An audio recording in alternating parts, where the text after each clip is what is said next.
Hello everyone, आप सबका स्वागत है मेरे चैनल राउजा क्लासेस पर। बच्चों, आज मैं एक नई सीरीज लेके आने वाला हूँ और ये सीरीज बहुत लंबी चलेगी। और ये सीरीज जो पर्टिकुलर होगी, ये आपको ना आपके स्कूलिंग में काम आएगी, ये आपको आपके कॉलेजेस में भी काम आएगी, आपको प्रोफेशनल कोर्सेज में भी काम आएगी और जिंदगी को भी समझने में काम आएगी, क्योंकि इस सीरीज का नाम है इकोनॉमिक्स। इकोनॉमिक्स की बच्चों अगर हम बात करें तो इकोनॉमिक्स के अंदर हमारी दो ब्रांचेस होती हैं, एक माइक्रो इकोनॉमिक्स और एक मैक्रो इकोनॉमिक्स। बच्चों, इस सीरीज की खास बात यह क्या है माइक्रो और मैक्रो वैसे तो देखा जाए ये आपके 11th स्टैंडर्ड में कर दी गई है सीबीएसई के अंदर और ये 12th स्टैंडर्ड में कर दी गई है। बट जब जब आप जिंदगी में कॉमर्स पढ़ोगे आपको माइक्रो और मैक्रो इकोनॉमिक्स पढ़नी ही पड़ेगी। आप बीकॉम ऑनर्स में जाइए, बीकॉम पास पे जाइए, बीबीई में जाइए या बीएफआईए में जाइए, या आप सीयूईटी की कोर्स की एंट्रेंस की तैयारी करें, या सीए फाउंडेशन की तैयारी करें, या सीएस फाउंडेशन की तैयारी करें, इंटरनेशनल डिग्री भी करोगे तब भी आपको माइक्रो और मैक्रो इकोनॉमिक्स पढ़ेगी। आप चाहे लंदन स्कूल ऑफ इकोनॉमिक्स से पढ़ें, चाहे आप क्वींसलैंड यूनिवर्सिटी से पढ़ें, चाहे ऑकलैंड यूनिवर्सिटी से पढ़ें, चाहे टोरंटो यूनिवर्सिटी से पढ़ें, चाहे आप वैंकूवर यूनिवर्सिटी से पढ़ें, आप किसी भी यूनिवर्सिटी से पढ़ें, आपको एक बात याद रखनी पड़ेगी कि जब जब आप इकोनॉमिक्स पढ़ोगे आपको माइक्रो और मैक्रो इकोनॉमिक्स पढ़नी ही पड़ेगी। इसको लॉजिकली समझना बहुत जरूरी है। आइडियली इकोनॉमिक्स क्या है कि एक बिहेवियर समझना है, एक ह्यूमन बीइंग का बिहेवियर को समझने की स्टडी है ये। बच्चे क्या करते हैं, ये रट्टा मार लो। बच्चों, इकोनॉमिक्स में रट्टा कभी कामयाब नहीं है। हमारी एक आदत होती है जनरली कि हम बोलते हैं अपने दोस्तों को तू हेडिंग बता दे बाकी हम खुद लिख लेंगे। चीटिंग करते वक्त भी हमारी आदत होती है कि ऊपर का बता दे, हेडिंग बता दे। इकोनॉमिक्स में ये चीजें कामयाब नहीं होती बच्चों, याद रखना। इकोनॉमिक्स एक साइकोलॉजिकल सब्जेक्ट है, एक लॉजिकल सब्जेक्ट है, एक प्रैक्टिकल सब्जेक्ट है। दुनिया में इसको एग्जीक्यूट करना सबसे मुश्किल काम है। ये सब्जेक्ट देखने में जितना आसान लगता है उतना ही एग्जीक्यूशन में उतना ही मुश्किल है ये। तो इसको हम कैसे समझेंगे, इसका एक तरीका समझने का, इसका एक पढ़ने का तरीका है।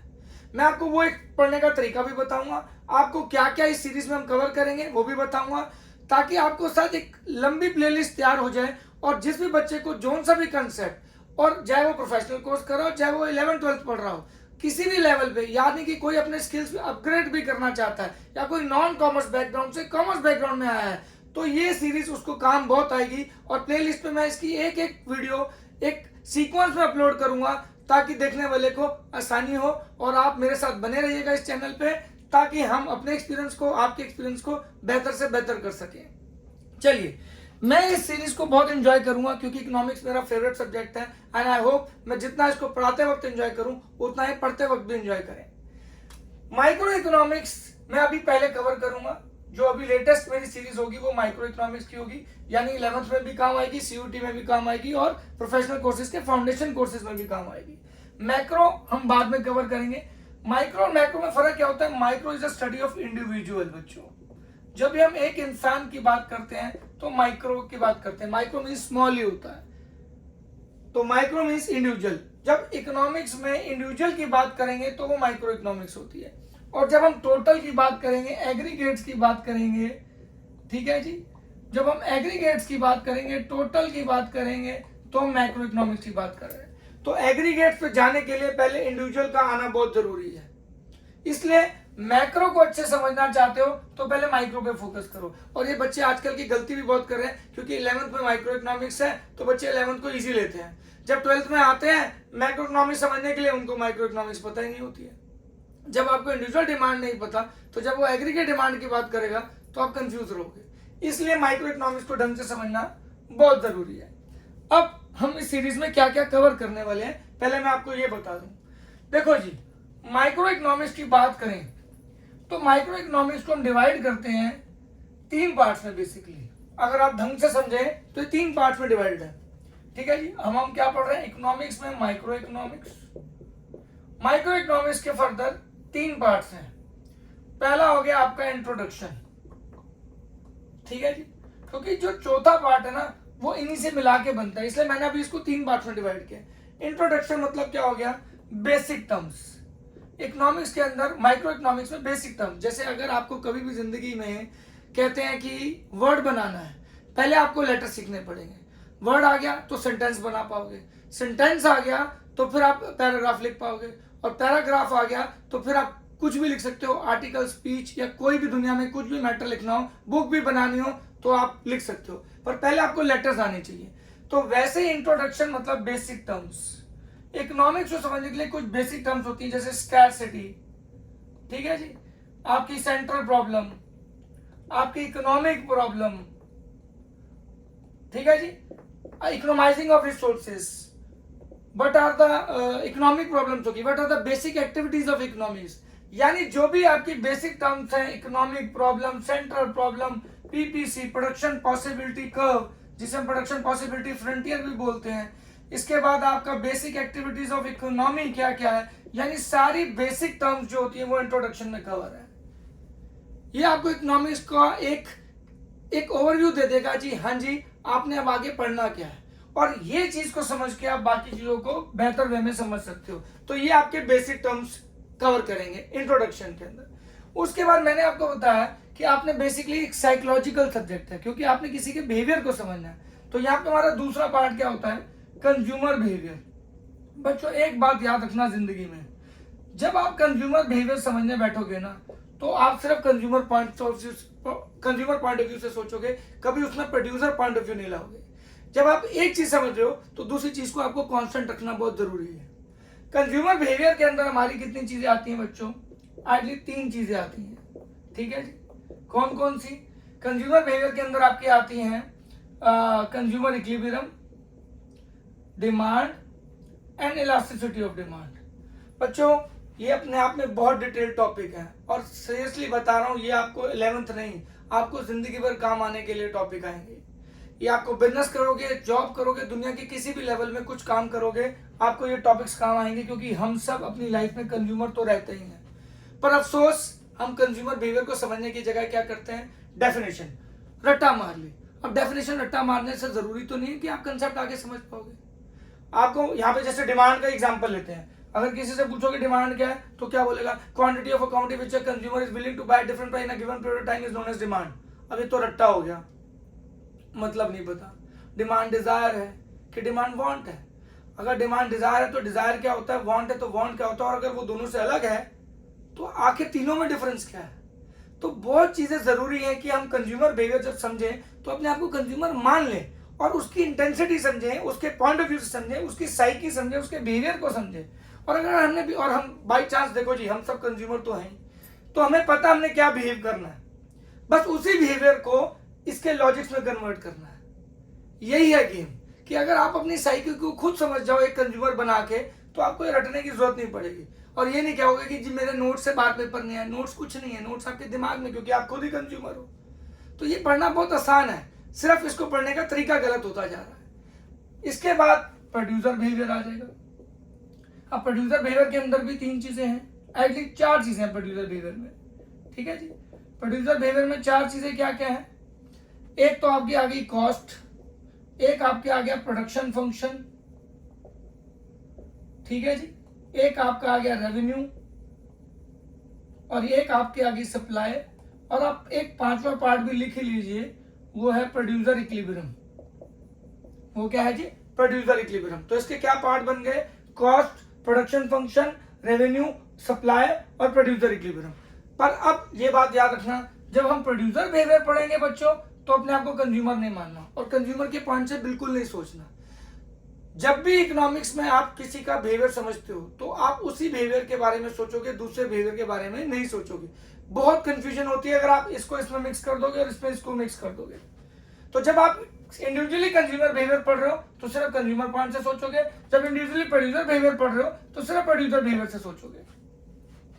अब वक्त आ जाएगा जब इनकी कंप्लीट स्टडी हो जाएगी, यानी basic term, introduction, consumer behaviour, producer behaviour. इसके बाद बनती है आपकी मार्केट, क्योंकि market consumer behaviour plus producer behaviour दोनों को मिला के बनती है। और फिर मार्केट कितनी तरीके की है, मार्केट में भी इतनी सारी मार्केट होती है जो आपने सुनी भी नहीं होगी। आप कहोगे एक भाई इतनी सारी मार्केट्स होती हैं, और हर मार्केट के अलग फीचर होते हैं, अलग नेचर होता है, अलग डिस्क्रिप्शन होती है। तो ये हम मार्केट में पढ़ेंगे। तो एक सीक्वेंस ये कि आपने बेसिक टर्म्स पढ़ा, कंज्यूमर के पॉइंट से पढ़ा, प्रोड्यूसर के पॉइंट से पढ़ा, फिर दोनों को मिला के मार्केट के पॉइंट से पढ़ा, और इस मार्केट को पढ़ के इसी में एक और चीज आती है प्राइस डिटर्मिनेशन, कि प्राइस कैसे डिटरमाइन होगा, एक कॉमोडिटी का प्राइस कैसे डिटरमाइन होता है अलग अलग मार्केट्स में, कंज्यूमर का पॉइंट ऑफ व्यू दिमाग में रख के, प्रोड्यूसर का पॉइंट ऑफ व्यू दिमाग में रख के कि हम एक प्राइस डिटरमाइन कर लें। यहां तक पहुंचना दुनिया का सबसे मुश्किल काम है और बच्चे यही गलती करते हैं बच्चों आज की डेट में। वो इसका भी रट्टा लगा रहे हैं, इसका भी रट्टा लगा रहे हैं, इसका भी रट्टा लगा रहे हैं और इसका भी रट्टा लगा रहे हैं। ये एक बिहेवियर है, आप बिहेवियर को नहीं रट्टा लगा सकते हो, आप समझ सकते हो। और सबसे इंपॉर्टेंट चीज जो मैं भी बताऊंगा कि इकोनॉमिक्स को याद कैसे करना है। ये याद मीन्स रट्टा करने वाला टॉपिक है ही नहीं। क्यों? पहले तो आप ये नोट कर लेना, इंट्रोडक्शन में बेसिक टर्म्स है scarcity, centre problem, economic problem, ठीक है जी, प्रोडक्शन पॉसिबिलिटी कर्व, उसके बाद आपका basic activities of economy, consumer behaviour में आपका consumer equilibrium, demand, elasticity of demand, इधर से आपका cost, production function, revenue, supply, producer equilibrium, और मार्केट में कंज्यूमर बिहेवियर और प्रोड्यूसर बिहेवियर को मिला के डिफरेंट टाइप्स ऑफ मार्केट बनती हैं, ठीक है जी। और उसमें प्राइस कैसे डिटरमाइन होता है, प्राइस डिटर्मिनेशन। ये है आपकी माइक्रो का कोर्स। कोशिश करूंगा कि मैं सारा कुछ कवर करूंगा ये मेरी आने वाली सीरीज में। लंबी सीरीज होगी, बने रहिएगा, बहुत मजा आएगा। कोई भी डाउट होगा कमेंट सेक्शन में जरूर बताइएगा, कोई सजेशन होगी तो भी कमेंट सेक्शन में जरूर बताइएगा। मैं पूरी कोशिश करूंगा कि आपको इस सीरीज को लॉजिकली समझा सकूं। अब अगर हम ये समझ लें कि ये हमने माइक्रो इकोनॉमिक्स में पढ़ना है, ठीक है, तो माइक्रो इकोनॉमिक्स को याद कैसे करना है, समझना कैसे है, यानी कि पेपर के लिए इसको रेडी कैसे करना है। क्योंकि सर आप कहोगे भैया आपने तो लॉजिक समझा दिए, अब पेपर वाले तो नहीं मानेंगे ना, वो तो कहेंगे जी बुकिश आंसर दो, कुछ ऐसा लिखो। तो अपने आंसर्स को कैसे लिखना है इकोनॉमिक्स में, ये भी एक कला है। इकोनॉमिक्स में कभी फट्टे नहीं मारे जाते बच्चों। जो बंदे कहते हैं बस मैं, जैसे हमारी कार होती है, एक ही लाइन को 4 बार अलग अलग फॉर्म में लिख दो और एक पैराग्राफ बन गया और हमारी बन गई एक्सप्लेनेशन, ऐसा नहीं है। इकोनॉमिक्स में आपको टू द पॉइंट आंसर लिखना होता है, क्योंकि बिहेवियर की बात हो रही है। You have to be very rigid, you can't be flexible कि आप एक ही लाइन को घुमाते रहोगे, ऐसा नहीं कर सकते आप। इकोनॉमिक्स में, माइक्रो में कभी भी आंसर लिखना हो तो आपको ये 6 चीजें अपने आंसर में लिखनी ही है। सबसे पहले डेफिनेशन।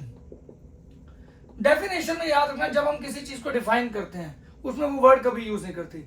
यानी डिमांड जब हम डिफाइन करें तो डिमांड वर्ड नहीं आएगा उसकी डेफिनेशन में। सप्लाई वर्ड अगर हम डिफाइन कर रहे हैं तो सप्लाई वर्ड नहीं आएगा उसकी डेफिनेशन में। यानी जब भी हम कोई चीज डिफाइन करेंगे तो उसमें कभी भी वो वर्ड नहीं आएगा। इस बात को याद रखना। हमारी कार होती है डिमांड। किसी से पूछो बच्चों डिमांड क्या होता है, अरे जो हम डिमांड करते हैं, अरे डिमांड का मतलब ही डिमांड करते हैं। तो डेफिनेशन में वो वर्ड कभी नहीं आता जिसको हम डिफाइन कर रहे होते हैं। इस बात को हमेशा याद रखना, पहली चीज। दूसरी चीज आपकी आगे एग्जाम्पल जितना आपका डे टू डे एग्जाम्पल होगा, लाइफ से रिलेटेड एग्जाम्पल होगा, उतना आपके लिए ज्यादा अच्छा होगा। यानी इस डेफिनेशन को मैच करता हुआ डे टू डे लाइफ से एग्जाम्पल दोगे तो वो आपको, एक टीचर को बहुत अच्छा रिस्पॉन्स मिलता है कि बच्चे ने इकोनॉमिक्स समझी है, राधन रटी है। बुकिश से अच्छा है आप खुद डे टू डे अपने आसपास के एग्जांपल्स को इस डेफिनेशन के थ्रू एक्सप्लेन करने की कोशिश कीजिएगा। फिर आपकी बात आती है रिलेशनशिप की। रिलेशनशिप इसमें बहुत बड़ा रोल प्ले करता है बच्चों पूरी इकोनॉमिक्स में, क्योंकि इकोनॉमिक्स में 2 तरीके के रिलेशनशिप होते हैं, एक डायरेक्ट रिलेशनशिप, एक इनवर्स रिलेशनशिप। ठीक है जी, यानी कि एक चीज का इंपैक्ट दूसरी चीज पे कैसे होता है, एक के बढ़ने से दूसरी चीज बढ़ती है या एक के बढ़ने से दूसरी चीज कम होती है। ये फ्यूचर में आप देखोगे सारी इकोनॉमिक्स इसके ऊपर चल रही है। तो भैया रिलेशनशिप नाम की एक ऐसी चीज है कि क्या मेरे बढ़, जैसे एज बढ़ेगी, जैसे इसको एग्जांपल ले सकते हैं, अगर हाइट बढ़ेगी तो वेट भी बढ़ेगा। ये कौन सी हो गई, डायरेक्ट रिलेशनशिप है कि हाइट बढ़ती जाएगी तो बाय डिफॉल्ट वेट बढ़ रहा है, that is called direct relationship. पर एक चीज के बढ़ने से दूसरी चीज कम होनी शुरू हो जाए तो वो इनवर्स रिलेशनशिप होती है। तो इकोनॉमिक्स में 2 चीजों को एक्सप्लेन करना है तो उनके बीच में रिलेशनशिप एक्सप्लेन करना बहुत जरूरी है। तीसरी चीज इसकी हो गई। अब आ गया चौथी, ये हो गई हमारी अर्थमेटिकल प्रेजेंटेशन, जिसे हम शेड्यूल बोलते हैं। शेड्यूल क्या होता है, अर्थमेटिकल प्रेजेंटेशन, यानी कोई भी चीज जो भी आप कंसेप्ट समझाने की कोशिश कर रहे हो, पेपर के अंदर आंसर दे रहे हो, उसमें अर्थमेटिकल प्रेजेंटेशन यानी न्यूमरल वैल्यूज के साथ आपको डिटेल में एक्सप्लेन करना पड़ेगा जो भी चीज आप एक्सप्लेन करने की कोशिश कर रहे हो। ये बहुत जरूरी है। यानी इसी रिलेशनशिप को अर्थमेटिकल प्रेजेंटेशन यानी न्यूमरल भाषा में, यानी न्यूमरोलॉजी के हिसाब से आप शो करोगे, that is called arithmetical presentation और शेड्यूल। मेरी राइटिंग थोड़ी सी है और प्लीज कोशिश करूंगा कि साफ लिखूं, पर अगर आपको नहीं समझ आए तो आप मुझे कमेंट सेक्शन में बता दीजिएगा, पर मैं कोशिश करूंगा कि आपको बार बार बोलूं ताकि आप लिख सको। तो ये शेड्यूल बोला है, विच इज अर्थमेटिकल प्रेजेंटेशन। इसके बाद हमारी क्या आती है बच्चों, ग्राफिकल प्रेजेंटेशन। यानी इसी चीज को, जो रिलेशनशिप को अगर हम नंबर से बताएंगे तो स्केड्यूल अर्थमेटिकल प्रेजेंटेशन, और उसी का ग्राफ बना देंगे तो ग्राफिकल प्रेजेंटेशन और डायग्रामेटिक प्रेजेंटेशन। यानी उसी चीज का डायग्राम बना के आपको देना पड़ेगा इसी रिलेशनशिप का। यानी डेफिनेशन, एग्जांपल, रिलेशनशिप, स्केड्यूल मतलब अर्थमेटिकल प्रेजेंटेशन, ग्राफिकल मतलब डायग्रामेटिक प्रेजेंटेशन, और लास्ट में क्या रह जाएगा, कंक्लूजन। अगर आप अपने आंसर्स में बच्चों ये 6 पॉइंट्स कवर करते हो, 1 2 3 4 5 6, definition, example, day to day, definition के वक्त वो वर्ड मत यूज करना, जो चीज आप डिफाइन कर रहे हो वो वर्ड दोबारा डेफिनेशन में नहीं आना चाहिए। एग्जांपल डे टू डे होना चाहिए, रिलेशनशिप डायरेक्ट है या इनवर्स है, स्केड्यूल माने अर्थमेटिकल प्रेजेंटेशन, ग्राफिकल प्रेजेंटेशन मतलब डायग्रामेटिक प्रेजेंटेशन, और लास्ट में कंक्लूजन। अगर आपके आंसर्स में ये 6 के 6 पॉइंट्स हैं, मैं आपको लिख के दे रहा हूं, आप हमेशा फुल 100% मार्क्स स्कोर करोगे। अब इसी में से ही आपका 1 मार्क्स का क्वेश्चन भी आ सकता है, 1 मार्कर भी आ सकता है, 2 मार्कर भी आ सकता है, 3 मार्कर भी आ सकता है, 5 भी आ सकता है, 4 भी आ सकता है और 6 भी आ सकता है, इसी कंसेप्ट में। और किसी भी लेवल पे चले जाओ, आप बीकॉम पे चले जाओ, प्रोफेशनल डिग्री पे चले जाओ, या फिर 11th 12th में चले जाओ, तो नोट कर लीजिएगा। अगर आप अपने इकोनॉमिक्स को स्ट्रॉन्ग करना चाहते हैं, आपको हर आंसर में ये 6 पॉइंट, 6 क्राइटेरिया, ये 6 बेसिस, 6 बेसिस आपका वेरी वेरी इंपॉर्टेंट है। Definition, example, relationship, schedule, graphical and conclusion. बहुत जल्दी नेक्स्ट सेशन से मैं कंज्यूमर बिहेवियर और इंट्रोडक्शन में से देखते हैं कि किस तरीके से मैं अपनी इकोनॉमिक्स को आपके साथ स्टार्ट करूंगा।